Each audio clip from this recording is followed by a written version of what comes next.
ಸಿರಿಪಾದ ದರ್ಶನಗೊಂದು ಬನ್ನಾಗ ವಾಕಾಣಿಕೆ ನಿಯಾನು 11 ಬರಡು ಸಿರಿಪಾದ ದರ್ಶನಗೊಂದು ಬನ್ನಾಗ ವಾಕಾಣಿಕೆ ನಿಯಾನು 11 ಬರಡು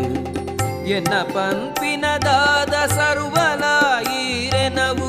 ಎನ್ನ ಪಂಪಿನದಾದ ಸರ್ವಲಾಯಿರೆನವು என்னவெந்தது அவனு யானெஞ்ச கொரடு